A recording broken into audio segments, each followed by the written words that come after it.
মার্কিন যুক্তরাষ্ট্রের C-30 black হক helicopter এটি ইরানের মধ্যাঞ্চলে ঘুরছে, এতিমের মতো ঘুরছে, কাউকে উদ্ধারের জন্য আসছে।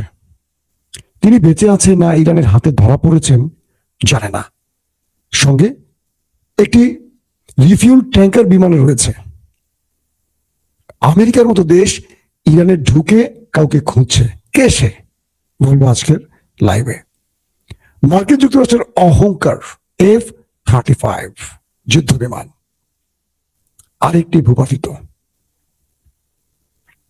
ট্রাম্পের কপালে ভাঁজ পড়ে গেছে যে ইরানের কাছে কোন প্রতিরক্ষা ব্যবস্থা আসলো যে একদিনই দুটো বিমান উপরে চলে গেল। শুধু একটি নয়, দুটো গেছে আজকে। পাশাপাশি এবার আমেরিকার অনেক গোপন তথ্য ইরানের হাতে আসতে যাচ্ছে এমন আশঙ্কার খবরও উঠে আসছে বিভিন্ন মাধ্যমে। পাশাপাশি ইরান 8টি দেশের হিট লিস্ট ঘোষণা করেছে, তাদের মধ্যে কারা আছে এছাড়া আরো কিছু খবর দেওয়ার চেষ্টা করব সব মিলে। আপনারা শুনতে এবং দেখতে পাচ্ছেন সাউন্ডের কম ছাড়া, মানে সাউন্ড মোটামুটি ঠিক আছে কিনা আমি চেষ্টা করছি। এই সপ্তাহের মধ্যে একটু আপডেট করবো। আমার টেকনিক্যাল টিমকে দিয়ে স্টুডিওর মধ্যে আরো কিছু পরিবর্তন করতে হবে। একাধিক মাইক্রোফোন ব্যবহার করছি কিন্তু লাইভের একটা প্রবলেম হয়। আমি জানি না আমার এই রুমটির মধ্যে হয় কোনো ইকো প্রবলেম হচ্ছে নাকি, আমি নিজেও জানি না। তারপরও আমি চেষ্টা চালিয়ে যাচ্ছি, প্রতিদিন ভিন্ন ভিন্ন মাইক্রোফোন চেঞ্জ করছি। তারপরও আপনাদের অভিযোগ পাচ্ছি, আবার অনেকে ঠিক মতো শুনছেন, আমাকে কম শুনছেন। আমার মনে হয় মোবাইলই পরিবর্তন করতে হয় কিনা শেষ পর্যন্ত আপনাদের দর্শক। মার্কিন যুক্তরাষ্ট্রের F-35, পৃথিবীর বহু দেশ আমেরিকাকে টাকা দিয়ে বসে আছে যে আমেরিকা একটা 35 দাও না, আমাদের একটা দাও। পৃথিবীর সবচেয়ে ভয়ঙ্কর যুদ্ধ বিমান 35। তুরস্ক টাকা দিয়েছিল, তুরস্ককে দেয় নাই, কারণ তুরস্কের মানে জো বাইডেন তুরস্কের সাথে এরদোয়ানের সাথে একটু কি বলবো হাইডেন্সি খেলেছে। পরে তুরস্ক বলছে ঠিক আছে 35 যদি না দাও F-16 দাও। সৌদি আরব টাকা দিয়ে বসে আছে, আরব আমিরাত টাকা দিয়ে বসে আসে, এরকম দিয়েছে সবার আগে একটি দেশকে, তাহলে হলো ইসরায়েল। ইসরায়েল কিন্তু ইরানের বিরুদ্ধে 35 ব্যবহার করছে এই যুদ্ধে।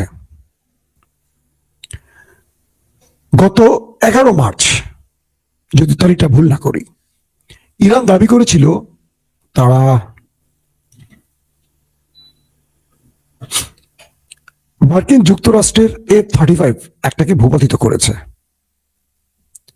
আর আমেরিকা বলেছে যান্ত্রিক ত্রুটির জন্য সেই বিমানটি, যুদ্ধ বিমানটি জরুরি অবতরণ করেছে।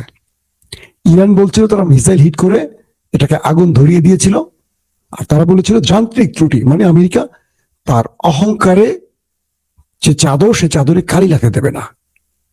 আজকে মার্কিন F-35 ইরানে ঢুকেছিল আক্রমণ করতে। ইরান সেটিকে প্রতিরক্ষা ব্যবস্থা দিয়ে শুট করে এবং সেটি ভূপাতিত হয়ে মাটিতে লুটিয়ে পড়ে। কিছু কিছু গণমাধ্যম বলছে পাইলট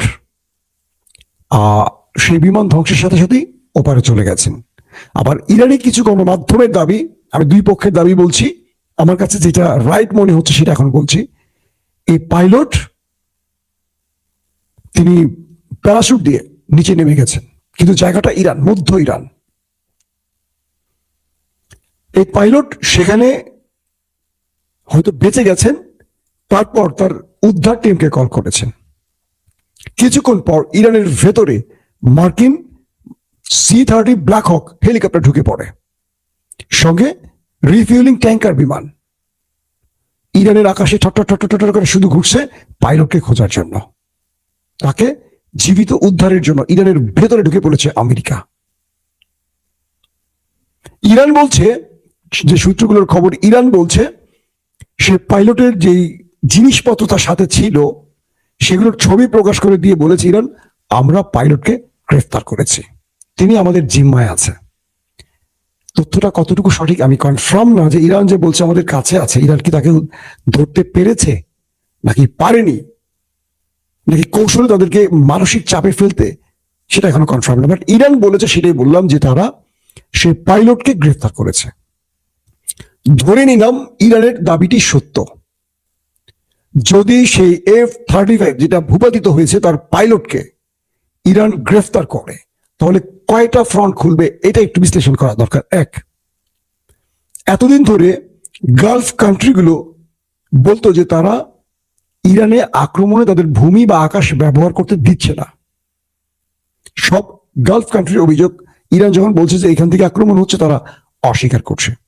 এখন এই পাইলটকে ইরান ধরে ফেললে তার কাছ থেকে জানা যাবে তিনি কোন দেশ থেকে ফ্লাই করেছেন, অর্থাৎ আরবের কোন দেশের কোন বেজ ব্যবহার করে ইরানে আক্রমণ করেছেন, নাম্বার 1। নাম্বার 2, আমেরিকা ইসরায়েলের মধ্যে এই যুদ্ধের পরিকল্পনা কি, পাইলটরা তো জানেন তাদেরকে দিয়ে আক্রমণ করা হয়, সেই তথ্য হাতিয়ে নেবে ইরান। 3 নাম্বার, আরবের কোন কোন দেশ এই যুদ্ধে জড়িত আছে, কোন কোন দেশ, শুধু বেজ না, কোন কোন দেশ, কারণ এই পাইলটরা তো নিজেদের মধ্যে আলোচনা হয়, তারা তো জানে কোন কোন দেশ জড়িত, মানে ইরানের বিরুদ্ধে আরবের কোন কোন দেশ জড়িত আছে। এখন এই বিষয়টি এমন ভাবে তৈরি হয়েছে যে আমেরিকার এই যুদ্ধের কৌশলের অনেক গোপন ভয়ঙ্কর নথি এখন পেয়ে যাবে ইরান। তার মানে আমেরিকাকে তার পুরো সিস্টেমেটিক পরিকল্পনা গোপন করতে হবে, অথবা গোপন না, পরিবর্তন করতে হবে। একটি বিমানের পাইলটকে দিয়ে ইরান অনেক কিছু জেনে যাবে, শুধু জানবে না, তাকে দিয়ে অনেক, মানে সে এখন ইরানের জন্য একটা ট্রফি। এই লোককে দিয়ে ইরান অনেক কিছু করবে, অনেক কিছু করবে। মৃত যুদ্ধে মৃত সেনার চেয়ে জীবিত সেনার মূল্য অনেক বেশি। সে বিমানে ভূপাতিত হয়ে গেলে, একটা পাইলট মারা গেছে, শত শত পাইলট আছে, কিন্তু তিনি বেঁচে গেলে তাকে ইরান বহু কাজে লাগাবে, অর্থাৎ জীবিত পাইলটের মূল্য অনেক বেশি, তাকে দিয়ে ইরান অনেক দাবি আদায় করে নিতে পারবে। ইরান এই দিকে ফোকাস দিচ্ছে, কারণ যখনই যুক্তরাষ্ট্র ইরানে ঢুকবে স্থল অভিযানে, ইরানের প্রথম টার্গেট থাকবে একটা গ্রুপকে মারবে, একটা গ্রুপকে গ্রেফতার করবে। সর্বোচ্চ সংখ্যক গ্রেফতার করতে পারলে তাদেরকে দিয়ে ইরান তার খেলা ঘোরাবে, কারণ এই ভূমিটি ইরান, চারদিকে পাহাড়, বিশাল অঞ্চল। এরা যখন ঢুকবে, ম্যাপ দেখে দেখে যুদ্ধে সবকিছু তো একটা ম্যাপের মতো পরিষ্কার হবে না। ইরান পথে পথে এদের জন্য বাধা সৃষ্টি করবে, মাইন পুঁতে রাখবে, ফাঁদ তৈরি করবে, এই ফাঁদে ওরা পা দেবে। এই ফাঁদের পা দিয়ে কেউ মাইনে জীবন হারাবে, আর কেউ ওদের হাতে গ্রেফতার হবে, আর এই গ্রেফতার সেনাদেরকে দিয়ে ইরান মূল খেলাটা খেলবে। আমেরিকার 50 জন 100 জন স্থল অভিযানে ঢুকলে যেরকম গ্রেফতার হয়ে যাবে, তাদেরকে দিয়ে অনেক কিছু করবে। যেমন ফিলিস্তিনের হামাস কি করে, তারা ইসরায়েলের সেনাদের গ্রেফতার করে, গুম করে ফেলে, তারপর তাদের বিনিময় ইসরায়েলের কারাগারে যে ফিলিস্তিনিরা আছে তাদের মুক্তি করে আনে। দেখা যায় 2 জনের বিনিময়ে 2000কে মুক্ত করে, 2 জন ফিলিস্তিনির বিনিময়ে 2 জন ইহুদি সেনাদের বিনিময়ে 2000 ফিলিস্তিনি মুক্তি করতে পারে। এবার করেছে না, দেখেছেন তো আপনারা কত হাজার মুক্ত করেছে ফিলিস্তিনের হামাস। তো ইরান তাদের মূল টার্গেটে এভাবে প্রবেশ করতে চাচ্ছে। দর্শক, মার্কিন যুক্তরাষ্ট্রের হেলিকপ্টার ঢুকে ইরানের মধ্যে এখন উদ্ধার কাজ চালাচ্ছে, কিন্তু তাকে খুঁজে এখন পায়নি, যতটুকু জানি। এখন পর্যন্ত আমেরিকা এই বিষয়ে মুখ খোলেনি, ইয়েস অথবা নো, কি হয়েছে তারা বলে নাই। তার মানে আমেরিকা বুঝতে পারছে ইরান অনেক বড় সারপ্রাইজ তাদেরকে দিচ্ছে। আগামীতে F-35, F-15, F-16, F-18 ইরানে ঢোকার আগে 14 বার চিন্তা করবে, কারণ যে 35 স্টিলথ প্রযুক্তির বলে রাডার সিস্টেম ফাঁকি দিতে পারে, শত্রুর মিসাইল ফাঁকি দিতে পারে, সেখানে ইরান দুটোকে ফেলে দিয়েছে, প্রায় 20-এর অধিক বিমানই ফেলে দিয়েছে, হেলিকপ্টার, বিমান, ড্রোন। ইরান এই যুদ্ধে পুরো সামারি বললাম। পাশাপাশি আজকে আরেকটি F-15ও ভূপাতিতে দাবি করেছে ইরান। তার মানে ইরানের কাছে প্রতিরক্ষা ব্যবস্থার বেশ চমক এসে পৌঁছে গেছে। আগামীতে ইরান আরো ভয়ঙ্কর সারপ্রাইজ দিতে পারে। দর্শক, আরেকটি খবর দিয়ে শেষ করতে চাই, সেটি হলো ইরানের সবচেয়ে বড় একটি সেতু V1, এই সেতুতে আজকে আমেরিকা ইসরায়েল হিট করেছে। এটা নির্মাণাধীন ভবন সেতু, ব্যাপক মানে ধ্বংসলীলা চালিয়েছে ব্রিজটির উপরে, বাংলাদেশের পদ্মা সেতুর মতো। এটা ইরানের একটা বিশাল ব্রিজ ছিল।